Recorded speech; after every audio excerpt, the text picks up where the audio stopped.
All right, last of all, we're going to talk about the fetus. So you have to remember the fetus is growing inside its mother's womb without any functioning lungs of its own. The first time that the fetus's lungs will actually take in and process oxygen will be when it's born and it takes its first breath. So it has to get oxygen from somewhere in order for its cells to grow, and that somewhere is the placenta. So here's the uterus right there.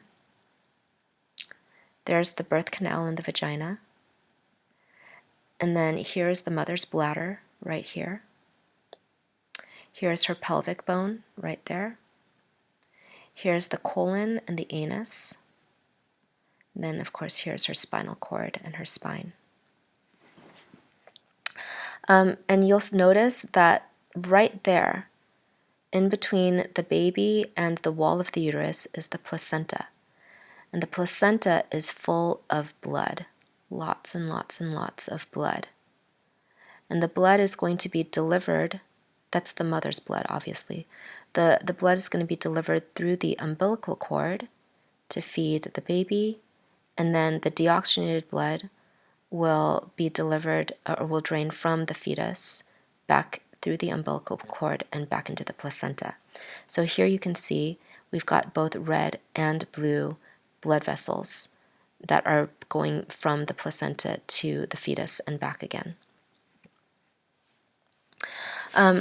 So once again, because the fetus does not have its own functioning lungs, it does rely on the placenta to bring nutrients and oxygen to its cells and to take waste from the fetus's cells and release them so that the fetus doesn't get poisoned by its own carbon dioxide. And because the lungs and the digestive system aren't functioning yet, the blood flow in the heart will have to bypass the lungs. Some of the blood may be delivered to the lungs and back again to the heart, but that's a completely non-functional thing. And then once the baby is born, the umbilical cord will be severed, so the connection to the placenta will be severed. And at that point, the baby's lungs must inflate and must start breathing for the baby. And so that's what it looks like. When you sever the umbilical cord after the baby is born, what you're doing is you're clamping it there to cut off the blood supply, which then causes the umbilical cord cells to die. And then they shrivel up into this little scab-looking thingy. It's pretty gross. After a few days, I think it's like 5 days or something, that stump of the umbilical cord then falls out, and what's left is a belly button. By the way, the umbilical cord is full of stem cells, and so some people will try to bank those stem cells, meaning that they'll try to have those stem cells harvested and stored in a special stem cell bank under special cryogenic conditions, so that if the baby ever needs a supply of stem cells that are compatible with its body, that they have it.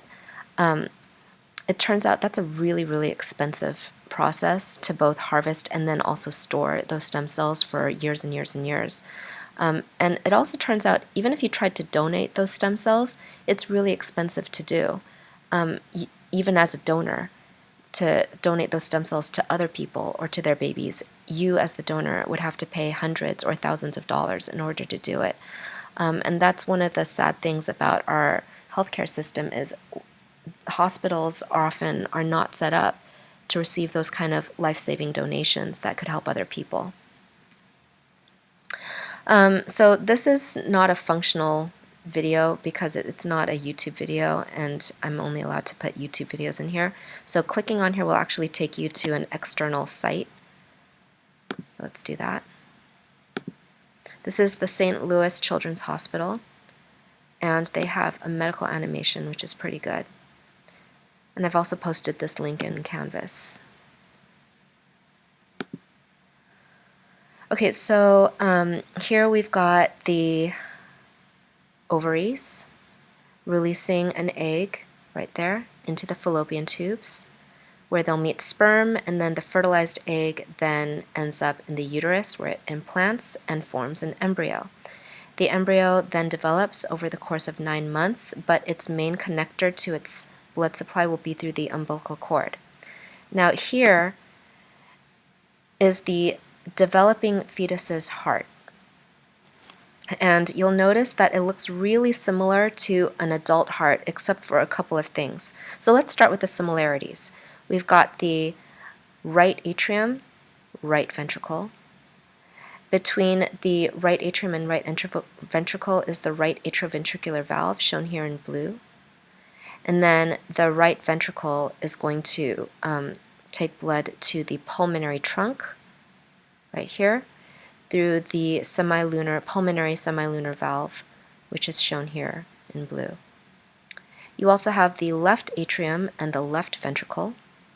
The left atrium is connected to the left ventricle through the left atrioventricular valve, also known as the mitral valve. And the left ventricle then sends the blood out through the aorta, behind the pulmonary trunk right there. Here's the aorta. Through the aortic semilunar valve right there. So we still have 1, 2, 3, 4 chambers and 1, 2, 3, 4 valves. You also have the pulmonary veins right there. And then you know that there would be more pulmonary veins that would be going behind this heart to the right atrium from the other side of the body. I'm sorry, this is the left atrium. Here's the superior vena cava. Here's the inferior vena cava. Now let's talk about the differences. So there are two main differences between a fetal heart and an adult heart in terms of structure. The first is this hole right here. So your own atrium, since you are not a fetus, you should have holes that bring in blood from the vena cava here and here. You should also have just that valve connecting these two right there. You should not have this hole. So this is what we call the foramen ovale, and you should only see it in fetuses. And then one more right here. There is a it's almost like a tunnel. It's tiny, tiny little, very short artery called the ductus arteriosus, and it directly connects the pulmonary trunk to the aorta. Okay, so let's watch this video. So we've got our 4 chambers, and then what you'll see is as blood comes in from the vena cava, I want you to notice that blood coming in from the inferior vena cava is red. So it's oxygenated blood coming in from the inferior vena cava, and we'll talk about why later. But as we keep going, blood coming from the superior vena cava is blue. So already in the right atrium, you have oxygenated and deoxygenated blood that are mixing. And then right there, it's a zoom in here, but right there you have the foramen ovale.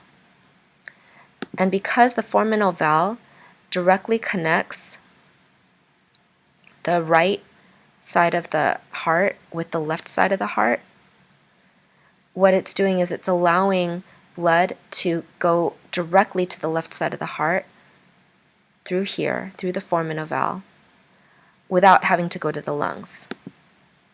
So once again, oxygenated blood is coming from the inferior vena cava, mixing with deoxygenated blood from the superior vena cava, and then going through the foramen ovale directly into the left atrium. Okay, moving on. Blood is also going from the right atrium into the right ventricle and out through the pulmonary trunk. But once it does, notice that that blood is also going through this little tunnel here, the ductus arteriosus, this tiny little artery, directly into the aorta. At the same time, you do have blood in the left atrium that's going into the left ventricle, that's also going into the aorta. And so in none of these scenarios is blood going to the lungs. Now some blood can still go to the lungs because you are still going to have some blood going out through the pulmonary trunk to the lungs and then back again through the pulmonary veins. But you don't need that blood to actually make that trip because the lungs are not functional. So in order to have maximum efficiency of delivery of oxygenated blood, you're going to directly deliver blood through the foramen ovale and through the ductus arteriosus. And I do recommend that you click on this link outside of this presentation so that you can listen to the narration for this video yourself. But I'm going to trace it to you one more time.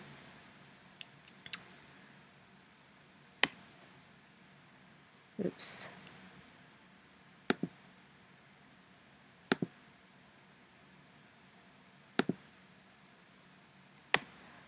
Okay, so one more time, here's how it goes. You can see it's written in words here. And if you'd like to read through the text before you move on, pause the video now. So what I'm going to do next is I've taken this image and we're going to just trace the pathway of blood through this image step by step. So let's start with, here's the blood coming from the placenta. It's oxygenated because it comes straight from the mother. Through the umbilical vein, through the liver where it can be detoxified and cleaned, although that already happens at the placenta as well, into the vena cava, the inferior vena cava, where it then mixes with deoxygenated blood from the upper body and head of the fetus. And so now you have partially oxygenated blood in the right atrium. Okay, so once again, starting with number 1, we had oxygenated blood from the placenta going through the umbilical vein and getting somewhat detoxified at number 2, the liver, even though it's already been detoxified at the placenta, and then mixing with deoxygenated blood from the superior vena cava at number 3, which is the right atrium. Okay, from there, we're now going to go in 2 different directions. The blood is going to go through the foramen ovale straight into the left atrium, and or it's going to go down through the right atrioventricular valve into the right ventricle, right here. So let's follow pathway 4 first. We have this blood here going through the foramen ovale, which is spelled for you here. There it is. Going straight into the left atrium, where it's going to be dumped into the left ventricle and then pumped out through the aortic semilunar valve into the aorta, which is number 6 here. At the same time, you also have this mixed blood in the right atrium, also going down into the right ventricle, which is 5A here, and then being pumped out through the pulmonary semilunar valve into the pulmonary trunk, where it can go to the lungs and then come back, or it can also bypass the lungs directly and go straight into the aorta through the ductus arteriosus, right there, 5B. It's spelled for you here. Okay, now you have all of this blood that is traveling through the aorta, going down the descending aorta, step 7, and then out to all of the parts of the body where it delivers the oxygen. And then as it's coming back, some of that, or not some, that blood is going to then return back to the placenta through the umbilical arteries. That got obscured because of the presentation controls. But deoxygenated blood goes through the umbilical arteries back to the placenta, which then reoxygenates the blood and fills it with nutrients. And then we go through that whole cycle once again. I included a link to a 11-minute video, which I think is really good. I would only recommend that you watch the first 7 minutes or so of it, and I also included it as a link in Canvas. But I do recommend that you watch it. It details what happens in fetal circulation probably better than I've done here. Okay, so here are your key takeaways. What do you need to know about special circulation? Well, there are 3 main bullets. You need to know that cerebral circulation supplies blood to the brain, that hepatic circulation detoxifies blood before it's returned to the heart, and that fetal circulation ensures that the baby gets nutrients and oxygen from the mother's placenta, even though its own lungs are not working. So, when we talk about cerebral circulation, just remember that you have left and right carotid arteries that supply the front and middle parts of your brain with oxygenated blood. You also have the left and right vertebral arteries that fuse to form, the basilar and whatever. The point is that they supply oxygenated blood to the posterior part of your brain, and that the circle of Willis connects the two systems just as a protective measure. For hepatic circulation, remember that blood from all of your abdominal digestive organs are going to flow into the hepatic portal vein, which then takes that blood to the liver, where the liver will then detoxify the blood and then send it through the hepatic vein into the inferior vena cava. And for fetal circulation, remember that oxygen must come from the mother's placenta, not from the lungs. And so when we talk about placental oxygenated blood, you have the umbilical veins, which are red because they have oxygenated blood, sending that blood to the inferior vena cava, where it mixes with deoxygenated blood from the lower part of the fetus's body. Then it goes to the right side of the fetus's heart, where it further mixes with deoxygenated blood from the superior vena cava. And then that partially oxygenated blood can either go through the foramen ovale directly to the left side of the heart and then to the aorta, or it can go through the pulmonary trunk and then bypass the lungs by going through the ductus arteriosus and then directly to the aorta. And then last of all, the deoxygenated blood, after the aorta delivers the oxygen to the fetus's body, the deoxygenated blood then returns through the umbilical arteries back to the placenta. I do want you to notice, for the adult body and even for most of the fetus's body, the veins are going to be blue or have bluish blood because they're bringing deoxygenated blood back to the heart, and the arteries are going to be red because they're bringing oxygenated blood away from the heart. But in the case of the umbilical arteries and veins, as well as the pulmonary arteries and veins, even in your own bodies, to the lungs, that coloring is switched. Because even though in this case the veins are bringing blood back to the heart, it's oxygenated blood this time. And then over here with the umbilical arteries, even though the umbilical arteries are bringing blood away from the heart, it's deoxygenated blood, and that's why they're blue. Okay, that's the end of this lecture.